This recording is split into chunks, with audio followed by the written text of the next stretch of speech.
તો મહત્વના સમાચાર, રાજકોટ ગેમ ઝોનના જે આરોપીઓ હતા તે આરોપીઓના રિમાન્ડ હવે મંજૂર કરી દેવામાં આવ્યા છે. તો કોર્ટે ત્રણેય જે આરોપીઓ હતા ત્રણેય આરોપીઓના 14 દિવસના રિમાન્ડ મંજૂર કર્યા છે. યુવરાજસિંહ સોલંકી, રાહુલ રાઠોડ, નીતિન જૈનના રિમાન્ડ મંજૂર કરવામાં આવ્યા છે. 27 મોતના પાપીઓ 14 દિવસના હવે રિમાન્ડ પર રહેશે. ત્યારે યુવરાજસિંહ સોલંકીનું કોર્ટરૂમમાં રુદન. રાજકોટ અગ્નિકાંડના 3 આરોપીઓના રિમાન્ડ મંજૂર કરવામાં આવ્યા. તો કોર્ટે ત્રણેય આરોપીઓના 14 દિવસના રિમાન્ડ મંજૂર કર્યા.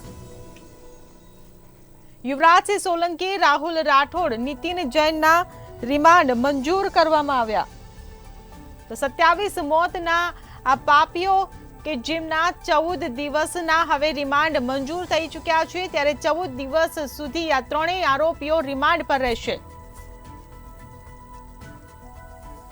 રાજકોટ અગ્નિકાંડની જે ગોઝારી દુર્ઘટના ઘટી, જેમાં 3 આરોપીઓની ધરપકડ કરવામાં આવી, ત્યારે કોર્ટે ત્રણેય આરોપીઓના 14 દિવસના રિમાન્ડ મંજૂર કરી દીધા છે. યુવરાજસિંહ સોલંકી, રાહુલ રાઠોડ અને નીતિન જૈનના રિમાન્ડ મંજૂર કરી દેવામાં આવ્યા છે. ત્યારે સંવાદદાતા વિશાલ મહેતા આપણી સાથે ફોન લાઈન પર જોડાઈ ગયા છે. જી વિશાલ, ત્રણેય આરોપીઓના રિમાન્ડ 14 દિવસ માટે મંજૂર કરી દેવામાં આવ્યા છે, શું કહેશો?